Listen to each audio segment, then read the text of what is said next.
Fala pessoal, Thiago Spikes aqui em mais um vídeo desenhando e conversando com vocês. Vocês curtiram bastante esse formato, então registrei aí o processo da pintura desse desenho em que eu vou comentar um pouquinho dele e também aproveitar a oportunidade para conversar com vocês sobre outro assunto que passou pela minha cabeça enquanto eu produzia esse desenho. Neste mês e no próximo a gente vai fazer a campanha de temporada dos marcadores, em que a gente vai fazer vários desenhos, várias dicas, vídeos, conteúdos, para mostrar para vocês um pouco sobre esse material com direito a descontos exclusivos na nossa loja. Vai estar mais barato para estimular todos vocês a experimentarem o material e material de qualidade, tá? Tem desde material ali de entrada até os mais profissionais. A gente tá com essa promoção especial aí com um parceiro que topou essa parceria bem bacana, né? Então vamos lá pro desenho, né? Bom, aí eu desenhei a Becca e o Flip, personagens do meu novo quadrinho com a Juliana Canton, o Animário, também tá ali disponível para pronta entrega para vocês. E a gente fez o tema das 4 estações. Vamos fazer 4 ilustrinhas baseado nesse tema. A Juliana fez 2, eu vou fazer 2 também, essa é a primeira, com tema de verão. E verão eu quis dar uma escapada daquele clichê de mostrar praia, sabe? Tudo que é ilustração com esse tema é sempre praia, mar, etc. Tudo. Vamos colocar uma coisa mais urbana, né? A Becca é uma personagem da cidade, que ela, né, gosta ali do parkour, né, do patins. Vamos manter isso aí. Eu acho que como seria, né, ela num dia de verão, e aí está, né, ela um escadão aí, o Flip tá sempre dentro da mochila dela, com o squeeze ali de água e um dia bem ensolarado ali, né, e coloquei essas árvores mais típicas aí de verão, né, bem tudo iluminado. Esse papel que eu tô usando é um papel próprio para ilustração, ele é Fabriano para técnica mista. Por que eu peguei este papel? Porque eu fui utilizar ali as brushables com um misto de outros marcadores e por isso eu achei melhor pegar um papel um pouco mais poroso para aguentar mais aí as pinceladas. Eu já fiz análise das brushables aqui no canal, então você pode conferir como que funcionam essas canetas que tem ponta dupla e ela muda a saturação. Um lado parece que é tipo 60%, 50%, do outro lado é a cor mais saturada, o que permite umas transições interessantes e inclusive uma primeira camada aguada. Essa caneta foi feita para usar a seco, mas como ela é a base d'água, se você jogar uma camada de água por baixo e depois pintar em cima do papel úmido, ele dá um efeito interessante ali, preservando um pouco da textura do papel. Eu utilizei isso um pouco e depois fui fazendo um mix com outros marcadores que eu tenho aqui. Vocês vão ver aí desde eu utilizando o Le Plume, quanto o Sinoart, o Pro Marker. Quando você usar marcador, eu gosto de começar dos tons mais claros para dar uma pequena base, e hoje eu tomo cuidado para preservar algumas partes de branco do papel. É um pensamento parecido com o da aquarela, porque é um contraste mais forte que você tem e me ajuda a definir os valores da ilustração. Eu não vou direto para o mais escuro, já vi umas pessoas fazem isso, mas eu prefiro ir por camadas até para ver o que o desenho ele pede. Eu acho que é mais fácil você escurecer, isso com marcador, tá? Algumas áreas depois do que você escurecer e puxar pro claro depois, tá? E o que é interessante, o efeito de sombra, a parte de sombra e contraluz, eu evito fazer essa sombra puxando pro cinza ou preto, né? Eu procuro sempre trabalhar mais as matizes ali, puxar pro azul, pro esses tons mais claros, né? Esverdeado. Inclusive é um marcador que eu recomendo que todo mundo tenha. O azul clarinho, o verde clarinho, aquele verde meio água, ele é ótimo para fazer contraluz e efeito de sombreamento. Cria uma atmosfera mais interessante para o seu desenho. Se você puxar a sombra sempre para o cinza, ele vai ficar meio carregado e pesado. O preto e cinza, eu coloco uma última sobreposição nos lugares onde eu quero uma sombra mais forte, mais definida. Então, abaixo do pescoço, abaixo do braço, essas áreas mais fortes assim, é onde eu costumo colocar ali o cinza sempre sobrepondo. O marcador você pode trabalhar com blending, trabalhando transições, e também a sobreposição a seco, que vai te dar uma sombra mais definida. Eu também já tenho sempre apostos, guache branco, caneta esferográfica gel branca para fazer detalhes.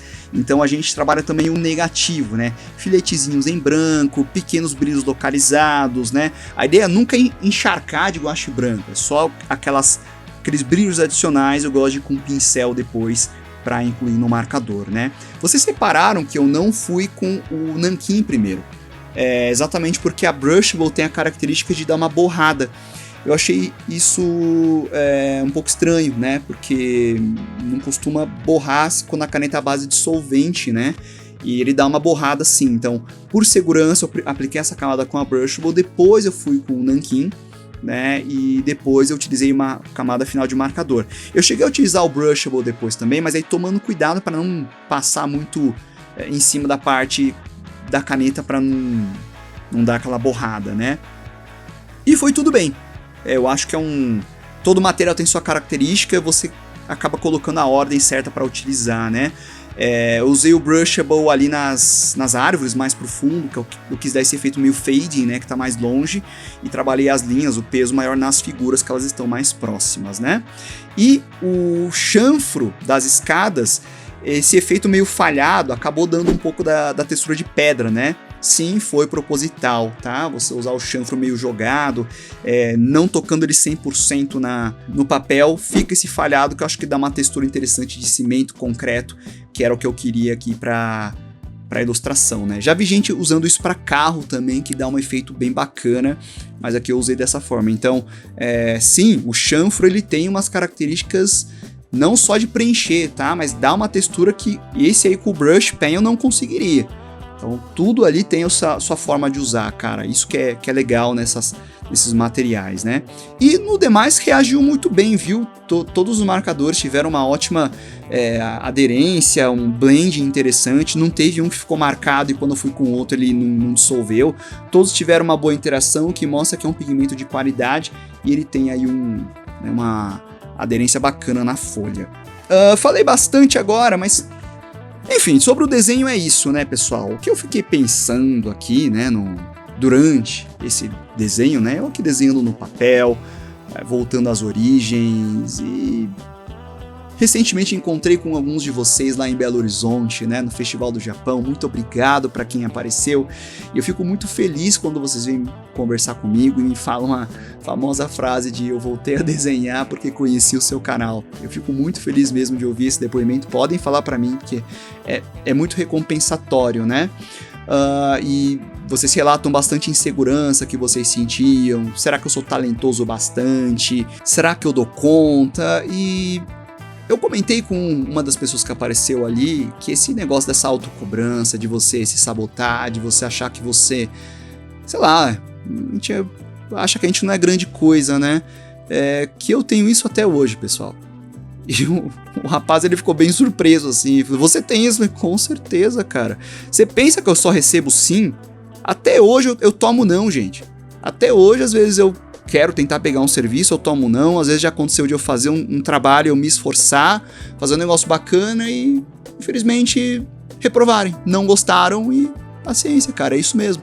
Vou ficar com um não aqui. Até hoje, gente. Eu aqui, Thiago, 20 anos de carreira, 15 anos de quadrinhos, ensino pessoas e até hoje eu tomo não, gente. Acontece, né? E já ensinei muitas pessoas a viverem de desenho e até hoje eu tomo não.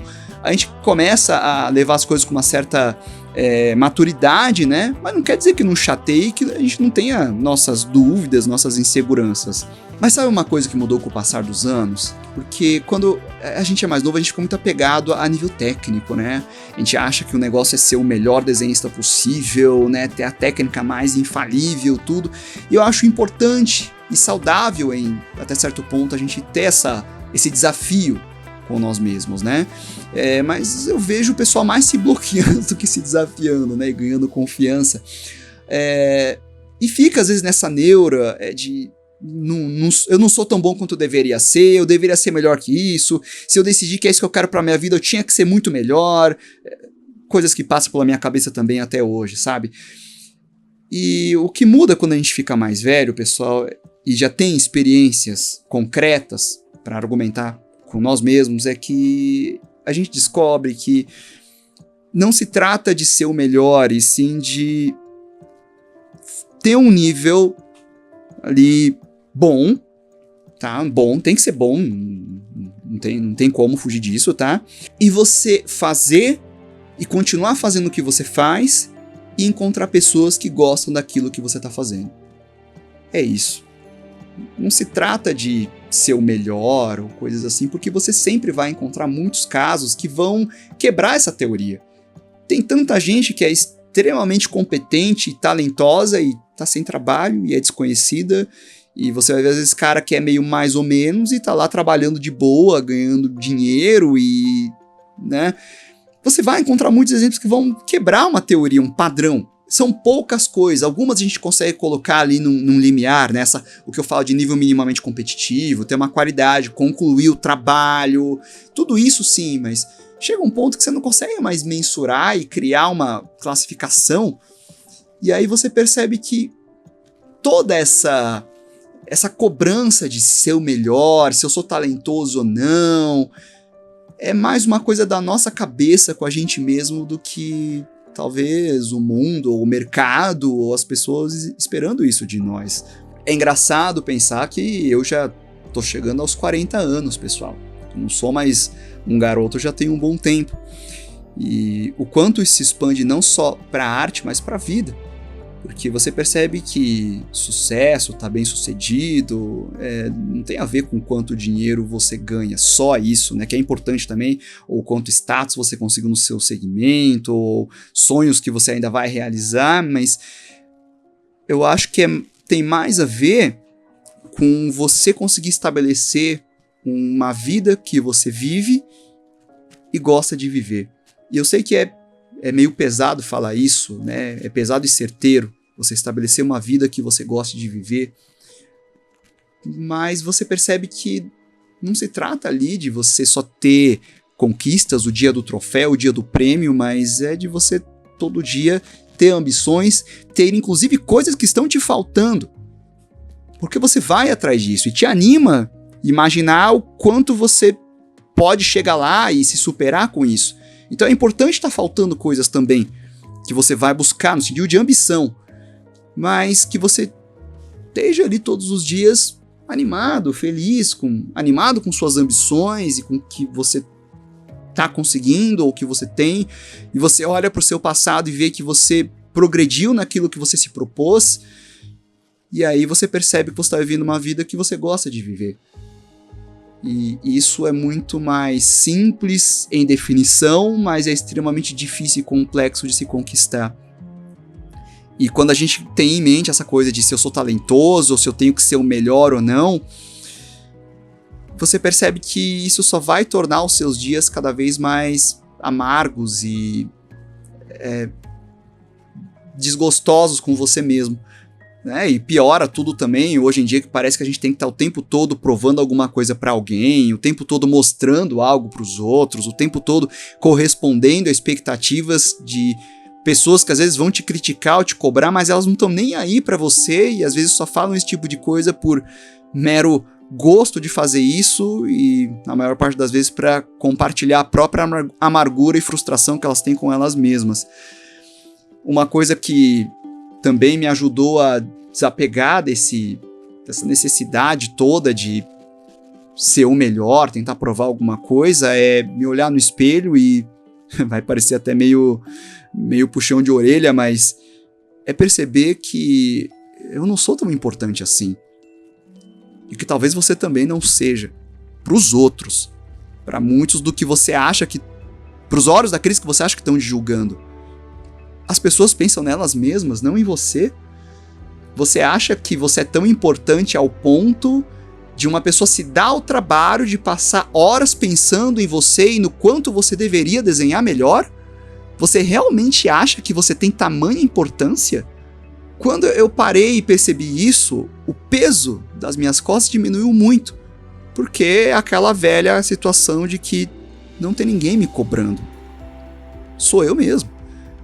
Que estou colocando dessa maneira, de uma forma tão negativa e pesada, quando o desenvolvimento e a evolução deveria ser algo prazeroso, divertido, uma relação de você se descobrir e aprender com você mesmo e evoluir e se encantar com o que você pode alcançar com o seu trabalho, e de repente você transformou isso em algo que está todo mundo esperando algo de você e quando nem então. Eu gosto de lembrar da regra dos 18, 40, 60, que diz que quando você tem 18 anos, você se importa muito com o que pensam de você. Quando você tem 40, você não se importa com o que pensam de você. E quando você tem 60, você percebe que ninguém pensa em você. Isso, no sentido de achar que as pessoas estão te julgando, te cobrando o tempo todo, é extremamente libertador. E você percebe que você não precisa provar nada pra ninguém. É só realmente você fazer o que você faz, melhorar, evoluir, ter um trabalho bacana e encontrar gente que gosta daquilo que você faz. E mesmo assim, não é uma tarefa fácil.